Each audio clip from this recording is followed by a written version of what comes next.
मेरा अनुरोध all India Congress committee की महासचिव श्रीमती प्रियंका गांधी जी से अपने संबोधन हेतु, अपने मार्गदर्शन हेतु कृपया पधारें।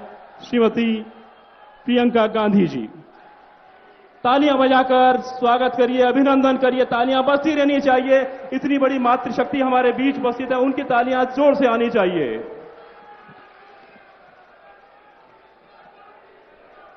श्री अशोक गहलोत जी, श्री सचिन पायलट जी,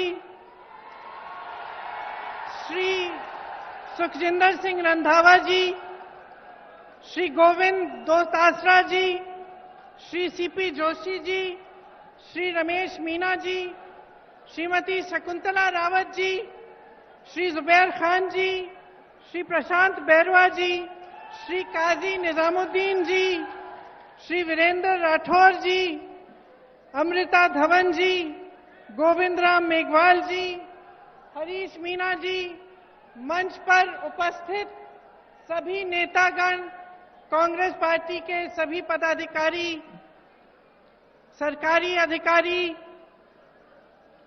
और मेरे भाइयों और बहनों, आपको इस सभा में स्वागत करते हुए मुझे बहुत खुशी हो रही है।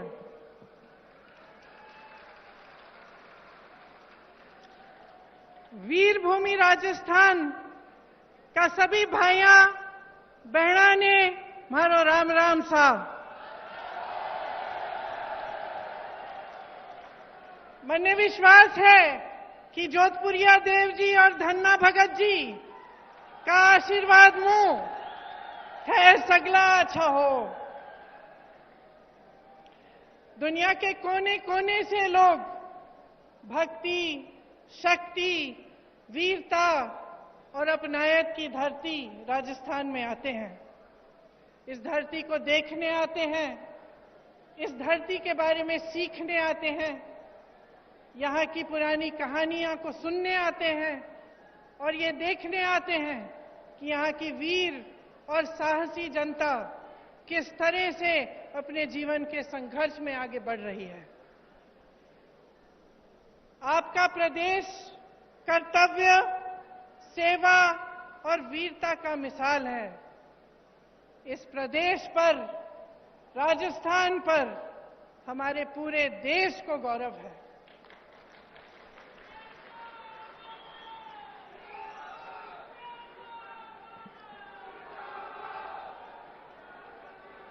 आप बहुत तालियां बजा रहे थे। एक बार मेरे साथ कहिए, जोधपुरिया देव जी की जय, धन्ना भगत जी की जय, अन्नपूर्णा गणेश जी की जय, दिग्गी कल्याण जी की जय। दिग्गी कल्याण जी की कथा तो आप सब बहुत अच्छी तरह से जानते हैं। ये आपकी परंपरा का हिस्सा है। आपको याद होगा कि उन्हें प्रसन्न करने के लिए राजा को बहुत तपस्या करनी पड़ी, तभी जाकर वो प्रसन्न हुए। उसी तरह से जो हमारा देश एक लोकतंत्र कहलाया जाता है, लोकतंत्र में जनता ही भगवान होता है, धोती है। जनता जनार्दन है। जनता की सेवा, उसका सत्य, उसका सच्चा अर्थ क्या होता है कि जनता सबसे सर्वोपरि है, परी है, सबसे ऊंची जनता होती है। यही हमारी देश की राजनीतिक परंपरा रही है। आप अगर गांधी जी को देखें, जिसने देश की राजनीतिक नींव डाली, स्वतंत्रता संग्राम लड़ा हमारे लिए, इस देश को आजाद किया, उनको देखिए, उनमें कितनी सादगी थी, किस तरह से उन्होंने अपना पूरा जीवन देश की जनता को दिया। हमेशा ये कहते थे कि देश का गरीब सर्वोपरि है। कहते थे कि जब तक इस देश के एक भी वासी के आंखों में आंसू है, जब तक वो आंसू हम नहीं पहुंच पाएंगे, तब तक हमारा काम पूरा नहीं हुआ। यही हमारी लोकतंत्र की नींव है, हमारी राजनीति की नींव है। आज राजस्थान सरकार भी अपने जन कल्याणकारी कार्यक्रम से, योजनाओं से इसी तरह आगे बढ़ रही है, ये समझकर कि गरीब को गणेश जी समझकर और किसान को भगवान समझकर। यही भावना मन में लेकर सरकार के जितने भी अधिकारी हैं और हमारे मुख्यमंत्री जी हैं, कांग्रेस पार्टी के नेतागण हैं, सब इसी भावना को मन में लेकर दिन रात काम कर रहे हैं। आज मैं सवाई माधोपुर से आई, वहां आप सबको मालूम होगा, खासतौर से मेरी बहनों को, कि वहां रणथंभौर के किले में एक प्रसिद्ध गणेश जी का मंदिर है। गई हुई है ना? हाँ, मैंने देखा है। जब भी मैं आती हूं तो खूब सारी खासतौर से महिलाएं जाती हैं और मुझे हमेशा ताज्जुब होता है जब मैं उस रास्ते से गुजरती हूं। मैं भी गई हूं उस मंदिर में कई बार। तो जब वापस आती हूं कभी कभी शाम हो जाती है, जंगल है वहां, आप गई हैं, आपने देखा होगा। उसी रास्ते से शेर आते हैं, उसी रास्ते से बाघ चल के आते हैं, उसी रास्ते से कई ऐसे जानवर आते हैं जिनसे अगर आमना सामना हो जाए तो आपको दिक्कत हो सकती है, चोट पहुंच सकती है। लेकिन मैं हमेशा देखती हूं कि मंदिर से आते हुए जो लोग हैं वो अपने दिल में श्रद्धा लेकर एक आस्था रखते हैं कि हम मंदिर से आ रहे हैं, हमें कुछ नहीं होगा, और उसी जंगल के रास्ते से चलते चलते वो अपने घर की ओर चलते हैं। मेरे मन में अक्सर ये बात आती है जब मैं मंदिरों में जाती हूं, लोगों की श्रद्धा को देखती हूं, कि इस तरह की श्रद्धा हम नेताओं के दिल में आपके लिए होनी चाहिए। जब हम कहते हैं कि जनता जनार्दन है, तो ये बहुत गहरी बात है और इस बात को समझना जनता के लिए भी और नेताओं के लिए भी बहुत जरूरी है। हमें समझना जरूरी इसलिए है क्योंकि जब हम दिन रात काम करते हैं, जब सत्ता में आ जाते हैं, तो अक्सर ये होता है कि अपनी महत्वाकांक्षाएं आगे हो जाती हैं। ये हो जाता है कि बहुत सत्ता मिल जाती है इंसान को, तो भूल जाता है कि सत्ता में लाया कौन। और आपको याद ये बात रखनी चाहिए, क्योंकि आपको ये बात कभी नहीं भूलनी चाहिए कि सत्ता देने वाले आप हैं। आज इन कार्यक्रमों में मैं एक नौजवान लड़की से मिली, शायद मेरी बातों को सुन रही होगी। उसे मोबाइल फोन मिला, अशोक गहलोत जी की जो स्कीम है, जो हमारी सरकार, कांग्रेस सरकार की स्कीम है, उसके जरिए, और उन्होंने धन्यवाद दिया कि आपने हमें मोबाइल दिया है। और हम भी अक्सर कहते हैं कि हमने ये दी, आपको स्कीम ये दी, आपको ये किया, वो किया आपके लिए। लेकिन आपको समझना जरूरी है कि हम आपको कुछ नहीं दे रहे हैं, आपका हक दे रहे हैं। ये सब चीजें जो आज राजस्थान की सरकार आपको दे रही है, ये आपके हक हैं। आज देश में परिस्थिति ये है कि देश पर राज करने वाले भाजपा के नेताओं के मन में इतना अहंकार आ गया है कि ये बातें भूल चुके हैं। वही प्रधानमंत्री जो अपने आप को भूमिपुत्र कहते थे, आज करोड़ों के काफिले में चल रहे हैं। अगर आप महंगाई से जूझ रहे थे, महंगाई राहत कैंपों से पहले, अगर आपके जीवन में अत्यंत मुश्किलें थी, तो ये किस लिए थी? कभी आपने ये सवाल उठाया है कि इतनी महंगाई क्यों? हमें जब रोजी रोटी के लिए कमाने जाना पड़ता है, हमें थोड़े से पैसे मिलते हैं। हम जब दुकान जाते हैं कुछ खरीदने के लिए, मन में शायद बात होगी आपकी, मेरी बहनें, कि आज मैं सब्जी बनाऊंगी, दाल बनाऊंगी, रोटी बनाऊंगी, तो आप इस आशा से जाती हैं दुकान की आपको दो चार चीजें खरीद के आएंगी, लेकिन हमेशा आप वापस आ जाती थी आधी चीजें लेकर। गैस का सिलेंडर आज देश भर में 1000 रुपए का है। कौन खरीद सकता है? क्या आप खरीद सकती हैं? यहां पर राजस्थान की सरकार ने आपको 500 में क्यों दिया है सिलेंडर? क्योंकि देश भर में जो महंगाई है उसकी भाजपा के नेताओं को कोई परवाह नहीं है। जब घर पर कोई बीमार पड़ जाता है, अस्पताल ले जाना पड़ता है, इलाज कराना पड़ता है, तो एक तो बीमारी का टेंशन होता है कि किस तरह से इलाज होगा, दूसरा हम कितने पैसे लगेंगे, तीसरा कि हम कमाएंगे कैसे इनका इलाज कराने के लिए।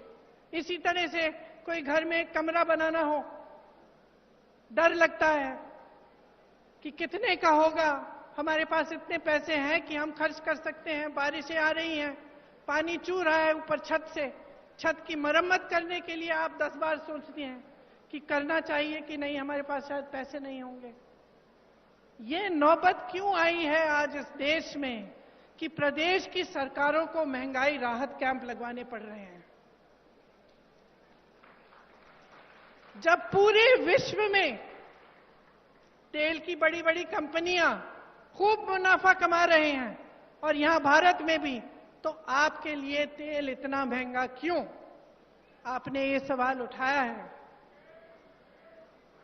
आपको ये सवाल उठाने पड़ेंगे कि ये सब जो आपको दिख रहा है इसमें असलियत क्या है। आपने देखा होगा हिमाचल प्रदेश में खूब बारिश आई, बारिश की वजह से टीवी पे आपने देखा होगा इतने सारे लोगों के घर गिर गए, खूब भारी नुकसान हुआ, जनता ने झेला ये नुकसान। हमारी सरकार ने प्रयास किया कि उनकी मदद हो, लेकिन प्रधानमंत्री जी के मित्र बड़े उद्योगपति अडानी जी ने क्या किया? जो सेब को उगाते हैं, जो सेब की पेटियां हैं, उनको बेचने के लिए जब किसान गए तो उन्होंने दाम घटा दिए, खरीदने का दाम घटा दिया। जिनको अपने घर बनाने पड़े क्योंकि इतनी बर्बादी हुई, घर पे घर गिर गए, जिनको अपना घर बनाना था, सीमेंट खरीदने गए, अडानी जी ने सीमेंट का दाम ऊपर कर दिया है, बढ़ा दिया है। और इनके पीछे कौन है? इनके पीछे हमारे प्रधानमंत्री हैं, जिन्होंने इस देश की पूरी संपत्ति अपने उद्योगपति मित्रों को दे दी। अब इस देश की संपत्ति किसकी संपत्ति थी? आप ही की संपत्ति थी। ये मेरी बैठी बहनें जो बैठी हुई हैं, इनकी संपत्ति थी। आज अगर पुरानी पेंशन के लिए सरकारी कर्मचारी रो रहा है, तो क्यों रो रहा है? क्या उसका हक नहीं था कि 20-25 साल नौकरी करने के बाद उसे पेंशन मिलता, उसे सुरक्षा मिलती अपनी जीवन की, अपने परिवार के लिए? क्यों छीना गया ये? और जब इसको देने का समय आता है तो ये केंद्र की सरकार क्यों कहती है कि हमारे पास पैसे नहीं है? क्योंकि इनके जो बड़े बड़े उद्योगपति मित्र हैं, उनके हजारों करोड़ों के जो लोन हैं वो ये माफ कर रहे हैं, उनसे कुछ नहीं लेते। और यहां आपका पेंशन छीना जा रहा है, आपके रोजगार छीने जा रहे हैं। यहां के कितने वीर नौजवान हमारी सरहद पे खड़े होकर हमारे देश की सुरक्षा को देखते हैं, अपनी जान देने के लिए तैयार होते हैं। और केंद्र की सरकार ने क्या किया? अग्निवीर स्कीम ले आए।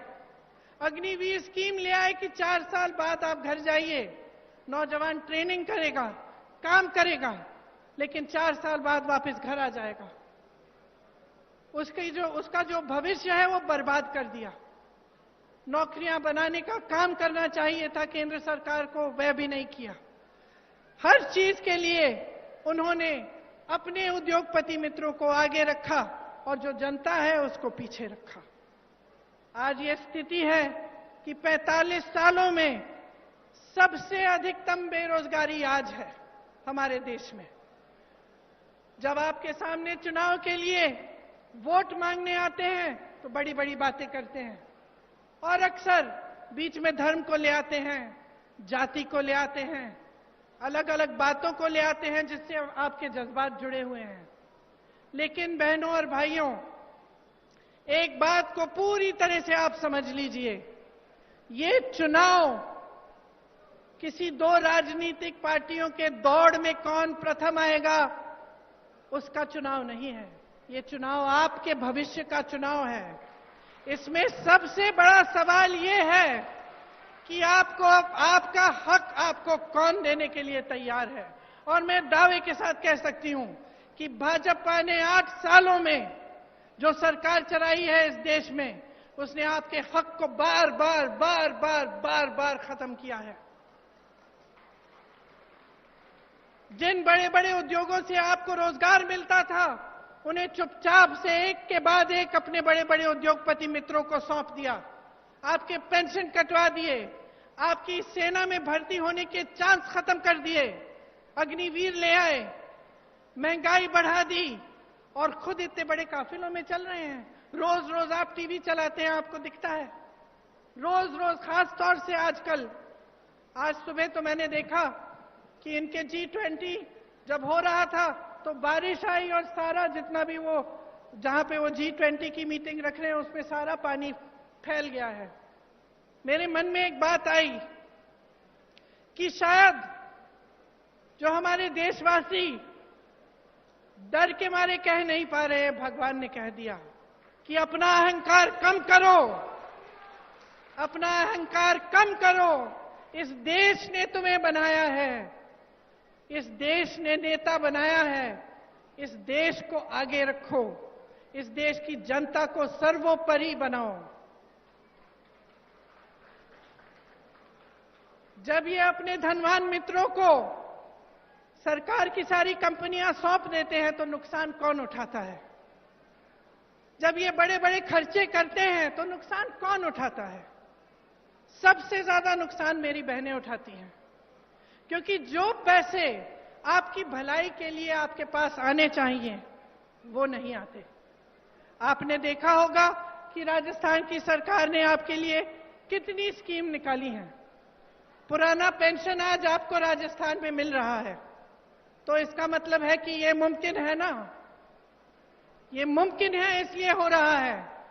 आज जितनी भी स्कीमें हैं जिनके बारे में मुख्यमंत्री जी ने आपको बताया, जिनके बारे में यहां पे सारे बोर्ड लगे हुए हैं, कि चाहे वो इंदिरा रसोई हो जिसमें आपको 8 रुपए में पूरी थाली मिल रही है खाने की, चाहे वो चिरंजीवी योजना हो जिससे आपका इलाज मुफ्त में हो रहा है, चाहे महिलाओं के लिए मोबाइल का स्कीम हो जिससे नौजवान महिलाओं के लिए खास तौर से अच्छा है क्योंकि आप इस पर पढ़ाई कर सकते हैं, सब जानकारियां आपको इस पर मिल सकती हैं। और आपकी सुरक्षा के लिए भी अच्छा है कि कभी आप ऐसी स्थिति में हो तो आप घर फोन कर सकते हैं, किसी को बुला सकते हैं।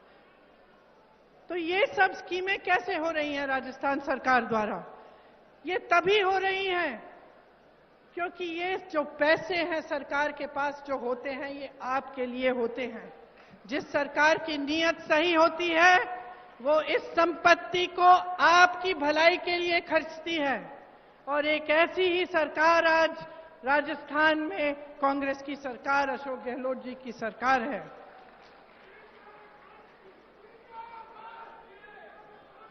मोदी सरकार ने पेट्रोल डीजल पर टैक्स लगाकर, आपको मालूम है, जनता से 32 लाख करोड़ रुपए खींचे हैं और उन रुपयों का मनमाने के हिस्से खर्च करते हैं। ऐसे बड़ी बड़ी महफिलों में, अपनी बड़ी बड़ी कारवाओं में, तो आपके लिए फिर क्या बचता है? इनका ध्यान सिर्फ सत्ता को पकड़ के रखने में रहता है। आपने देखा होगा कि कितनी सरकारें इन्होंने ऐसे ही गिरा दी, किसी को पैसे खिला के, किसी को धमका के, किसी को डरा के।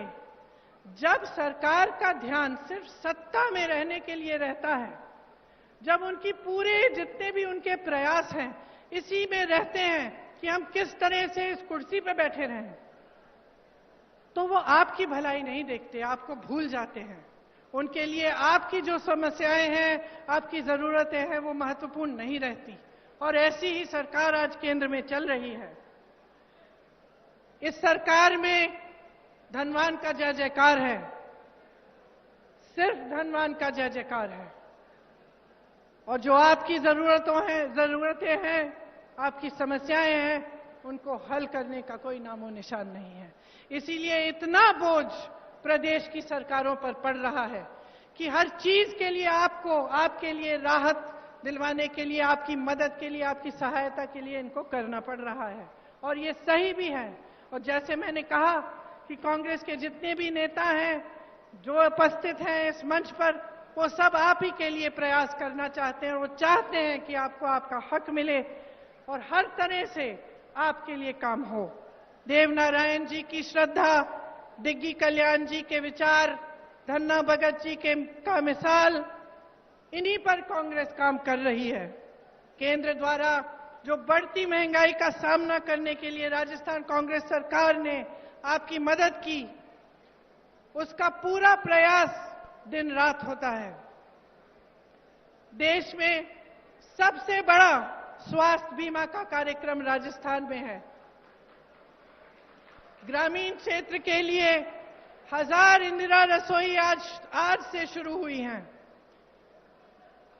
वहीं Indira Gandhi gas cylinder scheme में आपको गैस सिलेंडर 500 रुपए का मिल रहा है।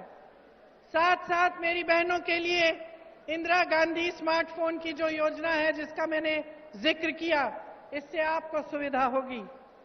कांग्रेस की सरकार की नीतियों के चलते 1 करोड़ से ऊपर उपभोक्ताओं का बिजली बिल शून्य आया है। अभी मैं कुछ लोगों से मिली थी, किसान थे, बहुत खुश थे कि अब बिजली बिल कम से कम जब शून्य पे आ रही है तो उनकी कुछ कमाई हो रही है। बहुत दिनों से कमा ही नहीं पा रहे थे, क्योंकि केंद्र सरकार